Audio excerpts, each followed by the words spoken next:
नमस्कार, स्वागत है आप सभी का हमारे विशेष कार्यक्रम में। मैं हूं आपके साथ वर्षा सिंह। गैरसैंण में उत्तराखंड सरकार ने 57,000 करोड़ से अधिक का बजट पेश किया है।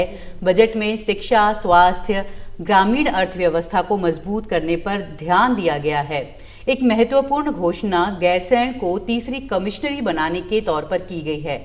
तो कैसा है ये बजट आम आदमी के लिहाज से, उद्योगों के लिहाज से, इस सब पर बात करेंगे। इसके लिए हमारे साथ स्टूडियो में मौजूद हैं प्रकाश सुमंध्यानी जी। आप आर्थिक विश्लेषक हैं। आम आदमी इस बजट को किस तरह से देखेगा, इस पर बात करेंगे। हमारे साथ अशोक विंडलाज जी मौजूद हैं, उद्योगपति हैं और उद्योगों के लिए बजट क्या कुछ लेकर आया है, इस पर अशोक जी से बात करेंगे। हमारे साथ वरिष्ठ पत्रकार योगेश जी मौजूद हैं। तो आप सभी का बहुत बहुत स्वागत है हमारे स्टूडियो में। और प्रकाश जी, सबसे पहले आपसे बात करते हैं। कोरोना का ये जो समय था, एक साल अर्थव्यवस्था के लिए, स्वास्थ्य के लिए, हर मोर्चे पर एक मुश्किल समय था। तो बजट भी बनाना आसान नहीं रहा होगा सरकार के लिए, और स्वास्थ्य के मोर्चे पर इसीलिए क्योंकि हमने ये कोरोना के समय में एक सबक सीखा है कि हमें अपना स्वास्थ्य का बुनियादी ढांचा खासतौर पर मजबूत करने की ज़रूरत है। तो इस लिहाज से आप किस तरह से बजट को देखते हैं? देखिए, उत्तराखंड सरकार का जो वर्ष 2021-22 का बजट है जी, वो पिछले साल यानी 20-21 के बजट से करीब 4,000 करोड़ रुपए बढ़ा है। यानी बजट का आकार पहले से भी 4,000 करोड़ रुपए ज़्यादा कर दिया गया। और दूसरी बात यह है कि जब बजट मुख्यमंत्री जी पेश करने जा रहे थे तो पिछले बजट सत्र में उन्होंने गैरसैंण को ग्रीष्मकालीन राजधानी की बात करी थी जी। और इस वाले बजट में उन्होंने ये बजट जो है उस ग्रीष्मकालीन राजधानी में बनाया था। ये नई बात थी जी। तो ये लग रहा था लोगों को कि इलेक्शन ईयर है, अगले बजट से पहले चुनाव हो जाने हैं उत्तराखंड में। तो लोगों को लग रहा था कि बड़ा लोग लुभावन बजट होगा, बड़ी बड़ी घोषणाएं हो जाएंगी। और राजनीति में, डेमोक्रेसी में, जहां चुनाव के द्वारा राजतंत्र बनते हैं, वहां चुनाव वर्ष में लोग लुभावन घोषणाओं को छोड़ना बड़े जिगर का काम होता है जी।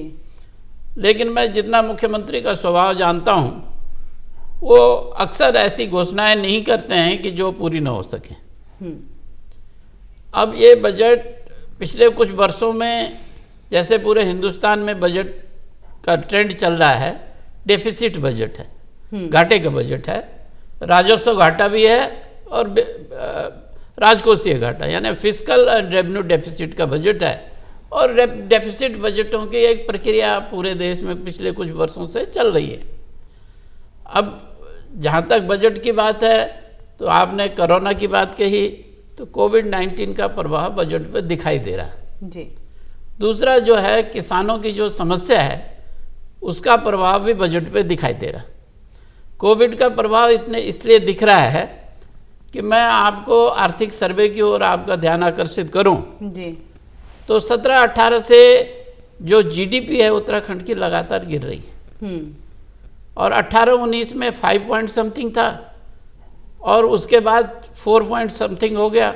और ये कोरोना की वजह से इस वर्ष जो जीडीपी है वो -6 हो गई। इस -6 की जीडीपी में और 3 साल से जो कंटिन्यूस डिक्लाइन हो रहा था, उसमें बजट को बनाना एक बहुत बड़ी टेढ़ी खीर थी जी। तो नेचुरली कोविड का प्रभाव भी बजट पे दिखना था, किसानों की जो समस्या है उसका प्रभाव भी दिखना था। और उसको, क्योंकि मुख्यमंत्री जी वित्त मंत्री भी हैं, उन्होंने छुपाया भी नहीं जी। अपने वित्त भाषण में 4-5 कॉलम उन्होंने किसानों पे, किसानी पे रखा।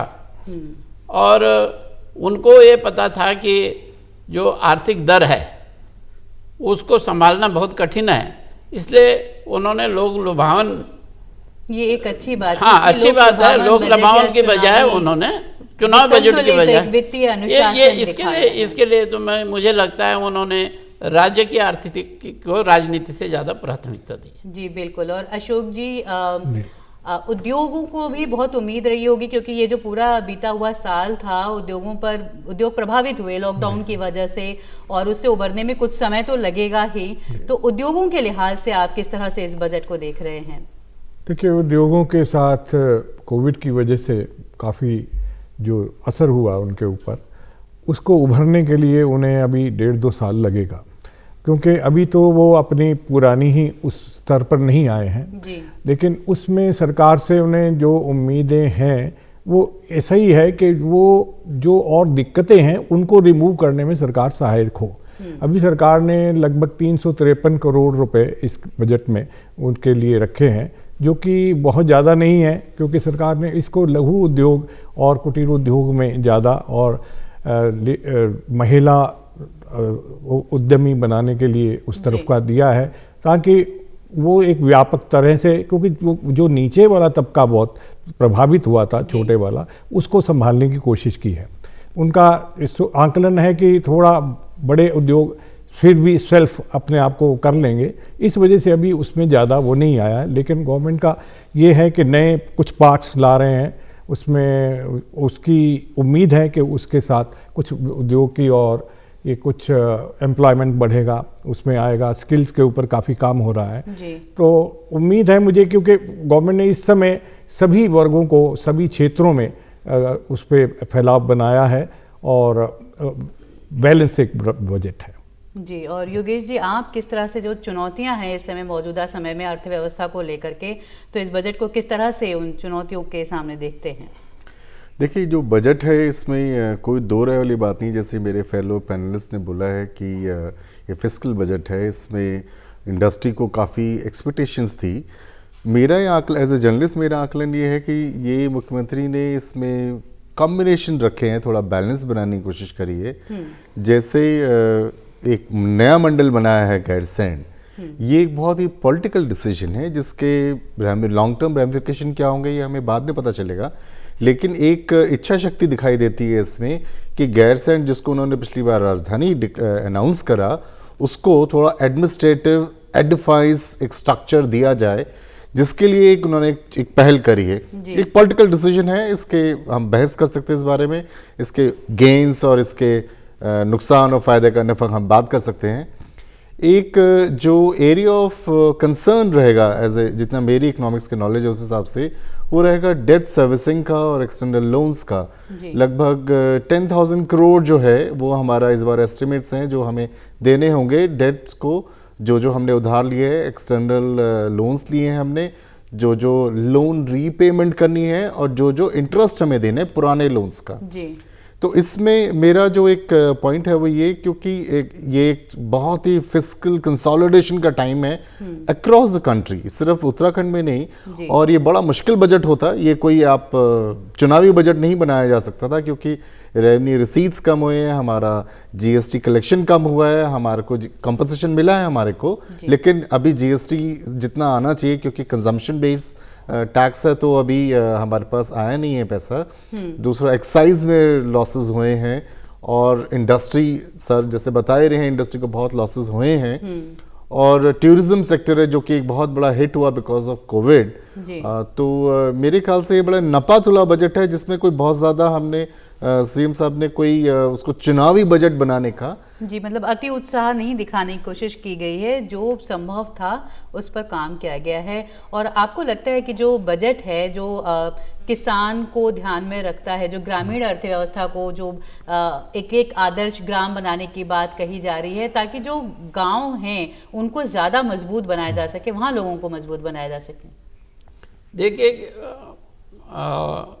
एक तो कृषि ने इस देश में स्थापित कर दिया कि ये जो एपिडेमिक था कोविड की, उसमें सारी अर्थव्यवस्थाओं को चपट हो गई थी, लेकिन कृषि ने, इस देश की रीढ़ है जी, ये कृषि ने तय कर दिया। तो नेचुरल है, इस देश की जो आर्थिकी की जान है वो है तो कृषि में, क्योंकि 60% लोग तो अभी कृषि पे हैं। बिल्कुल। तो मुख्यमंत्री जी ने जो पर्वतीय कृषि को भी और ऑर्गेनिक खेती को भी जी, जो कि उत्तराखंड की बीजों को भी, इसके लिए एक इंटीग्रेटेड कृषि नीति को अलग अलग क्षेत्रों का, यानी पहाड़ी क्षेत्रों का भी, तराई के क्षेत्रों का भी, ऑर्गेनिक खेती को भी, बीज को भी, एक इंटीग्रेटेड जो योजना दी है, और उसको केवल खेती नहीं काश्तकारी से जोड़ा है। यानी उसमें महिलाओं का भी योगदान हो, उसमें युवा क्या कर सकते हैं वो भी हो, उसमें मनरेगा क्योंकि 12 महीने का काम खासकर पहाड़ों में नहीं होता, खेती में, तो उसमें मनरेगा के द्वारा मनरेगा के बजट बढ़ाया है ताकि ग्रामीण अर्थव्यवस्था मजबूत हो सके। इसका कोशिश करिए। हालांकि अभी पिछले वर्ष में जो कृषि का जीडीपी में कंट्रीब्यूशन होता था वो थोड़ा कम हुआ है, लेकिन उसका कारण ये भी है कि जो कृषि योग्य ज़मीन उत्तराखंड में बहुत कम है और उस कृषि योग्य ज़मीन में इंडस्ट्री भी लग रही हैं, उसमें और धंधे भी हो रहे हैं, तो उसमें कृषि योग्य ज़मीन और पहाड़ों में जानवरों की वजह से खेती एक नुकसान का काम हो गया है जी। इसके बावजूद वो जीडीपी में इसलिए उनका कम हुआ, लेकिन मुख्यमंत्री जी ने उसको कंपनसेट इंटीग्रेटेड कृषि दे करके उसको कंपनसेट करने की कोशिश की है और यही गाँव को आगे उठाने का काम भी है जी। और खाद्यान्न उत्पादन में भी हम आत्मनिर्भर हैं, भले ही हमारी खेती कम हुई है, हाँ। उसके बावजूद, जो कि एक अच्छी बात कही जा सकती है। देखिए, कोविड में एक बात तो आप बहुत बढ़िया ये समझ लीजिए, पूरे देश में, वही उत्तराखंड में भी हुआ, तो कि हमारा एक तो पब्लिक डिस्ट्रीब्यूशन सिस्टम जो था जी, वो पूरे विश्व में हमने ये स्थापित कर दिया कि हिंदुस्तान का पब्लिक डिस्ट्रीब्यूशन सिस्टम बहुत बढ़िया है जी। और चाहे अंग्रेज़ों का टाइम रहा हो, चाहे उससे पहले मुग़लों का टाइम रहा हो, या स्वतंत्रता के 10-15 साल बाद का रहा हो, अक्सर भूखमरियाँ होती थी और हमें अमेरिका से गेहूं तक मंगाना पड़ता था। और इस कोविड में उत्तराखंड के परिप्रेक्ष्य में कहता हूँ तो शायद अकेला राज्य पूरे देश में है जहाँ की कोई खाद्यान्न की समस्या नहीं हुई। बिहार में हुआ, उड़ीसा में हुआ और जगह हुआ, लेकिन यहाँ केंद्र ने भी हमें सहयोग किया और प्रदेश सरकार ने भी ये प्राथमिकता रही कि हम भोजन कम से कम जो है हर व्यक्ति को, चाहे उसकी कमाई है या नहीं है, भोजन मिल सके, वहाँ हम सफल रहे। और अशोक जी, क्या ऐसा भी लगता है कि जो हमारी अर्थव्यवस्था कृषि पशुपालन आधारित है और उद्योगों को भी हमें कहीं ना कहीं इसी से जोड़ना चाहिए, जिससे कि उत्तराखंड राज्य के संदर्भ में कि ये ज़्यादा फिर उद्योग और कृषि मिल करके आगे बढ़ा सकेंगे? हाँ, एग्री बेस्ड जो है उद्योग हैं उनके अंदर बहुत बड़ा संभावनाएं हैं और उसके ऊपर सरकार ध्यान दे रही है और गवर्नमेंट की, इवन सेंट्रल गवर्नमेंट की भी पूरी मिनिस्ट्री है उसके ऊपर काम कर रही है। और उस तरह से साथ साथ इंफ्रास्ट्रक्चर पे भी बहुत काम हो रहा है जो इस बजट में भी गवर्नमेंट ने दिया है, क्योंकि कनेक्टिविटी बढ़ानी बहुत ज़रूरी है। जितना खाद्यान्न में और उद्योगों के साथ जुड़ने की बात आती है तो कनेक्टिविटी, रोड्स का, उसका होना बहुत अच्छा ज़रूरी है। तो उसको पहाड़ों से लेके आना, क्योंकि जो पहाड़ों में एक ऐसे खाद्यान्न पदार्थ हैं जो कि काफ़ी तरह से उनको प्रोसेस करके बनाया जा सकता है, उनको नया करा जा सकता है और एक इकोनॉमी में इसके अंदर वो है। और उस पर काफ़ी काम CII के थ्रू भी काफ़ी उसमें बात हुई है। और एक पार्ट है थोड़ा जो कि पर्यटन का है और होटल इंडस्ट्री है, जितनी इंडस्ट्री है वो अभी भी काफ़ी उसमें है। उम्मीद है कि जैसे अभी वैक्सीनेशन वगैरह काफ़ी हो जाएगा तो कॉन्फिडेंस भी बढ़ेगा और ठीक होंगे तो इसमें भी एक जान आएगी, लोग और निकलना शुरू करेंगे। मुझे लगता है कि अब बढ़ने की ओर है, ऐसा नहीं है कि, क्योंकि सभी लोगों का अंदर से जो अपना जील है और काम भी कर रहे हैं और सरकार भी उसके प्रति सतर्क है जी। और पलायन एक बड़ी मुश्किल है। अभी बहुत सारे प्रवासी लौटे थे, उन्हें रोकने के लिए बहुत सारा स्किल डेवलपमेंट प्रोग्राम भी चलाया गया पलायन को लेकर। और इसके साथ ही मैं कहूँ कि जो रोज़गार है या जो स्किल डेवलपमेंट से जुड़े काम हैं उसको लेकर के आप किस तरह से देखते हैं? बजट में कितनी जगह मिल पाई इस पर? देखिए, जैसे आपको पता होगा बजट में जितने भी लोन्स दिए गए हैं अनएम्प्लॉयमेंट्स को, माइग्रेंट लेबर को, ये बहुत अच्छा ट्रेंड, ये बहुत अच्छा एक पॉलिसी है जिसमें इंकरेज करिए गवर्नमेंट कि लोग, जो भी लोग बाहर से आए हैं वापस और जो लोग स्वरोजगार का स्कीम का फ़ायदा उठाना चाहते हैं, उनके जो प्रोजेक्ट्स हैं उनको वो क्लियरेंस मिल रही है, फास्टर क्लियरेंस मिल रही है, बैंक के थ्रू लोन्स हो रहे हैं और वो अपना स्वरोजगार या जो भी MSME सेक्टर में काम कर रहे हैं उसमें बात आगे चल रही है। लेकिन मेरा ये मानना है बजट में ये प्रोविजंस अच्छे हुए हैं, थोड़े लोन्स बढ़ाए हैं, ये भी बहुत अच्छी बात है। लेकिन एक जो ग्राउंड लेवल में चैलेंज आ रहा था वो कोलैटरल्स का आ रहा था। जितने भी माइग्रेंट वर्कर थे उनके पास इतना बड़ा लैंड होल्डिंग नहीं था, छोटा सा लैंड था जिसपे कि उन्हें 10 लाख या 20 लाख का लोन ही नहीं मिल सकता।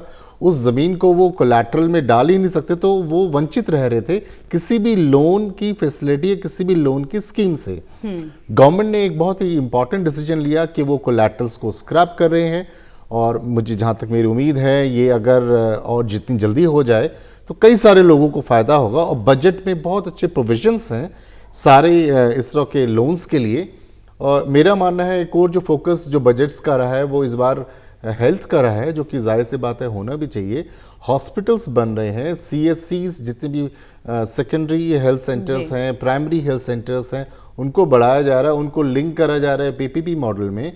तो मेरा मानना है कि ये एक पॉजिटिव और ये भी पलायन से जुड़ता है कि आपका हेल्थ इंफ्रास्ट्रक्चर मजबूत हो, आपका स्वास्थ्य के लिए, शिक्षा के लिए अगर आप ज़्यादा काम करें, शिक्षा के लिए, स्वास्थ्य, जो मेन पलायन का जो उत्तराखंड में ट्रेंड रहा है वो यही रहा है कि शिक्षा और हेल्थ की फैसिलिटीज़ फार फ्लंग एरियाज में नहीं थी, जिसकी वजह से लोग देहरादून आते हैं या पौड़ी से गए या अल्मोड़ा से गए। ये 2 डिस्ट्रिक्ट्स हैं अनफॉर्चुनेटली जहाँ सबसे ज़्यादा पलायन, डेकेडल पलायन के अगर हम फिगर्स देखें तो ये 2 डिस्ट्रिक्ट्स हैं, पार्लियामेंट्री कॉन्स्टिट्यूंसी नाम कहें।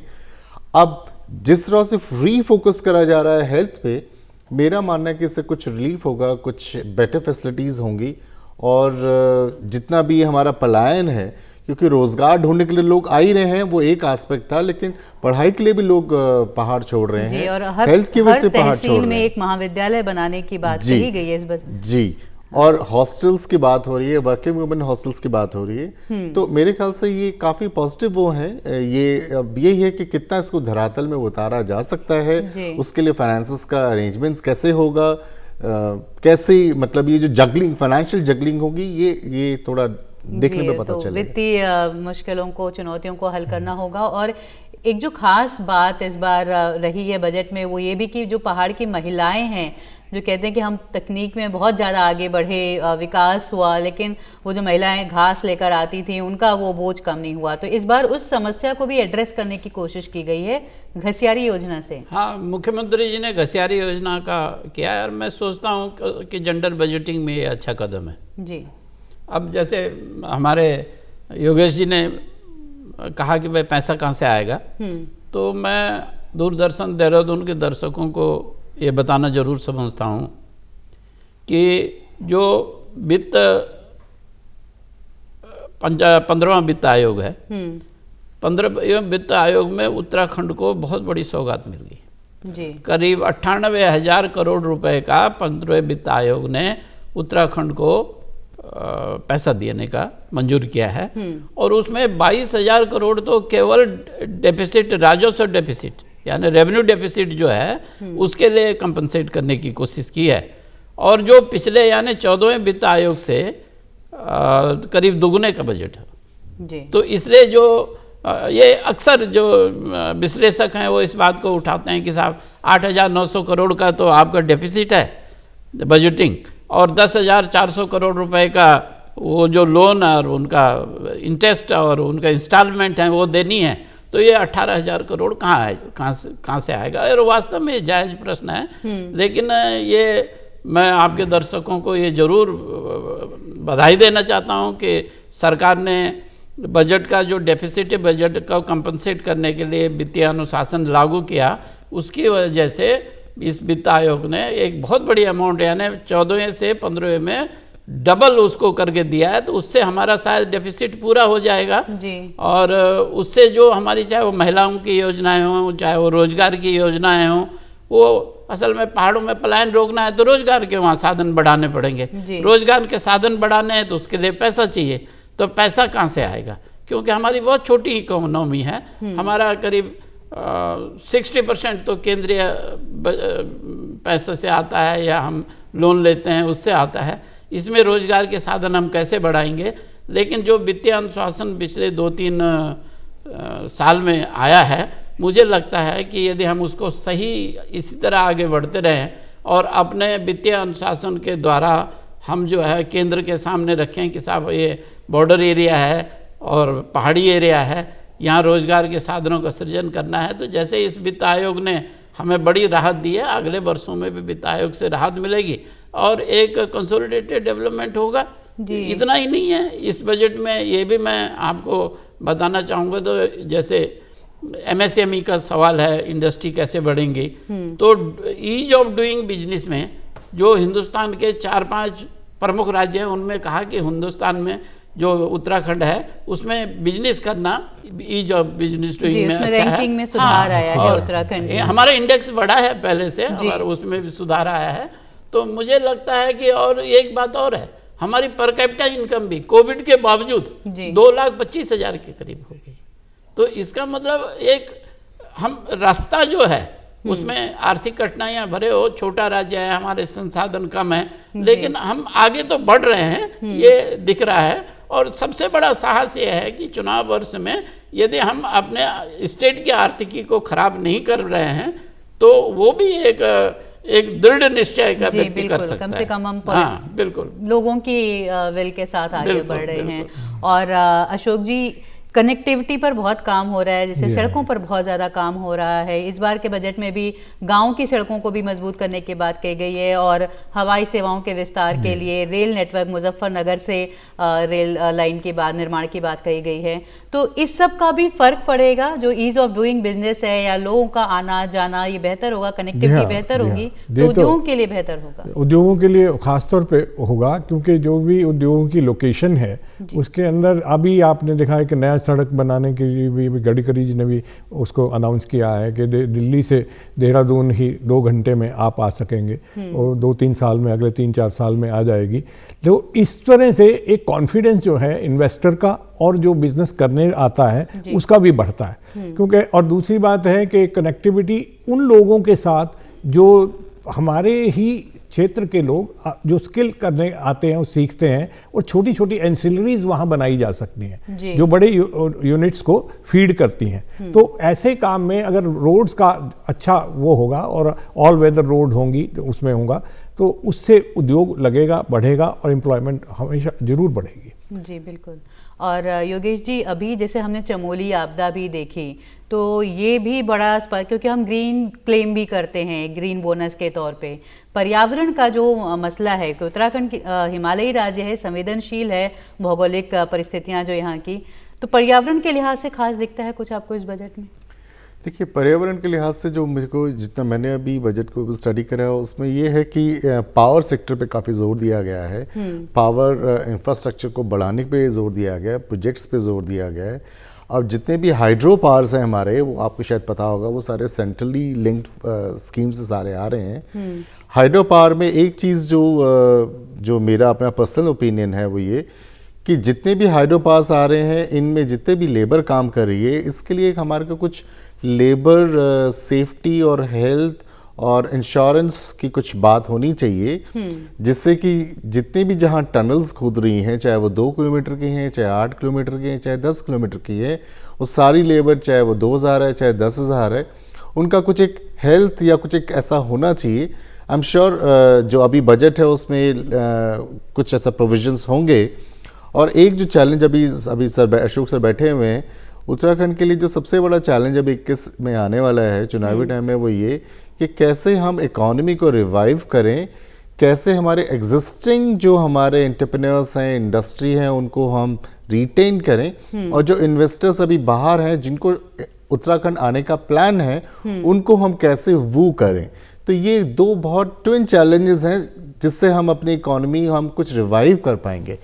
अदरवाइज जैसे आपको पता है अभी वैक्सीन आ रही है, वैक्सीन का ट्रायल्स होंगे, कुंभ आ रहा है, अभी नेक्स्ट 6 मंथ जो है अभी मुझे कोई बहुत मिराकल या रिवाइवल का ऐसा कुछ नहीं लग रहा है। ये बड़ा सस्टेन्ड एफर्ट होगा, तभी हम इंडस्ट्री को थोड़ा सपोर्ट कर पाएंगे। इंडस्ट्री खासतौर से टूरिज्म की इंडस्ट्री को बहुत उम्मीदें थी, चाहे वो पावर में रिलीफ की या टैक्स रिलीफ की, जो कि नहीं हो पाया और जिसकी वजह से शायद वो थोड़ा उदास भी होंगे। लेकिन मेरा मानना है कि इकोनॉमी को रिवाइव करना अभी मेन फोकस होना चाहिए गवर्नमेंट का, और उसके लिए इन्वेस्टर्स और जो एग्जिस्टिंग इंडस्ट्रीज हैं उनको साथ में लेके चलना चाहिए इस साल। तो प्रकाश जी, जो पर्यटन, क्योंकि हमारे यहाँ एक बड़ी बेल्ट जो है वो पर्यटन से ही जुड़ी हुई है और बहुत सारी महिलाएं हैं जो स्वयं सहायता समूहों के जरिए पर्यटन से ही जुड़े हैं, प्रत्यक्ष अप्रत्यक्ष तौर पे। तो पर्यटन के लिए आप किस तरह से, जैसे अभी योगेश जी ने बोला कि ये शायद उदास होंगे, आपको क्या लगता है पर्यटन के लिहाज से किस तरह बजट को देखें? देखिए, ये जो साल गया 20-21 का बजट सेशन, सबसे ज़्यादा जो आघात लगा वो सर्विस इंडस्ट्री पे लगा और पर्यटन भी उसी में है। जी। क्योंकि कोविड की वजह से होटल बंद हैं, रेस्टोरेंट बंद हैं, ट्रैवल बंद है, और जो है कैकिंग बंद है, राफ्टिंग बंद है। तो एक बहुत बड़ा नुकसान पर्यटक, क्योंकि हम आर्थिकी का बहुत बड़ा आधार न हो, लेकिन वो सर्विस इंडस्ट्री और रोजगार बहुत ज़्यादा देती है, तो वो बहुत बड़ा झटका हमें है। और यदि हमने इस बजट की जो आकांक्षाएं उनको पूरा करना है, तो हमें बहुत जल्दी वैक्सीनेशन कराना पड़ेगा, क्योंकि उस वैक्सीनेशन खत्म होगा और इस स्टेट को कोविड फ्री स्टेट बनाना पड़ेगा। यदि हम चाहते हैं कि 21-22 में पर्यटक आए, फिर हमारा पर्यटन शुरू हो सके, तो उसके लिए लोगों को ये बताना पड़ेगा we are the COVID free state, आप आइए, हमारे यहाँ रहिए, और उससे जो बूम आएगा उससे तो शायद रोजगार के साधन भी बढ़ते ही हैं। और क्योंकि रोजगार एक बहुत बड़ी समस्या है, और रोजगार ही है सबसे बड़ी समस्या। और वो यदि रोजगार, अनरेस्ट जनता में जो सबसे ज़्यादा होता है वो अनएम्प्लॉयमेंट की वजह से होता है। पिछले साल और इस साल में 1 लाख एम्प्लॉयमेंट एक्सचेंज में, पिछले साल 7 लाख कुछ हज़ार थे, अब 8 लाख कुछ हज़ार हो गए। 1 लाख के करीब केवल एम्प्लॉयमेंट एक्सचेंज में उत्तराखंड के बढ़ गए हैं बेरोजगार।